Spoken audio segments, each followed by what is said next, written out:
Cagayan de Oro. Mahaba pa to, ma'am. Mahaba pa to. Makakarating pa kami sa mga bundok, makakarating pa kami. Kasi kailangan namin marinig yung sasabihin ng taong bayan. He adds Magandang araw.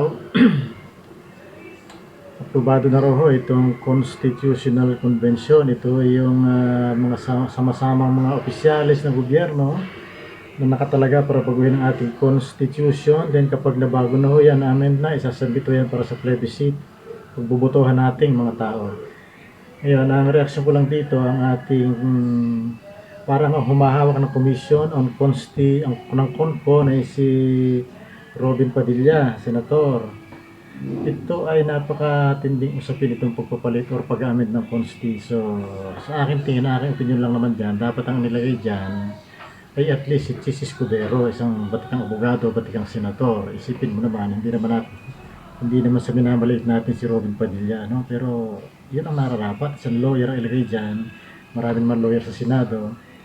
Pero ang sigurado ko dyan swak ay si Chis Escudero, dahil kahit pa paano mapuprotektahan niya yung ating bansa. Kasi yung iba, alam naman natin ay kung sino lang ang presidente, yun na lang ang kanilang susundin dyan. Tulad yung nangyari noong panahon ni Duterte, nilagay si Tito Soto na hindi naman lawyer, nilagay lang siya doon siguro para kaya-kaya nilang laruin, kaya-kaya nilang papuntahin kung saan man gusto pumunta, kasi nga para siyang dahon na kung saan mapadpad ng hangin ay gano'n na nangyayari. So itong Robin Padilla, inilagay dyan sa napakasensitibong posisyon sa Senado.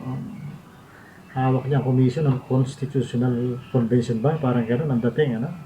Siyang sa kanyang opisina pupunta, dadaan ng mga bagay na may kinalaman sa mga pagbabago, pag-amend ng Constitution. So yun ang opinion dyan, dapat ay si Chis Escudero man lang. Kaya lang wala tayong magagawa kasi si Robin Padilla ay partido ni Miguel Zubiri. So yun, tingnan natin kung ano mangyayari dito sa ating Constitution. Ano ba ang babaguhin, ano bang idadagdag, makakalusot ba dyan yung anti-dynasty man lang, mariremedyohan ba doon sa provision doon, may ilalagay na ba doon ng specific na bawal tumakbo mag-ama, mag-ina o kung ano man. Sa mga bagong salta, pakisubscribe, pakilike at pakishare na rin ang video ito. Thank you very much.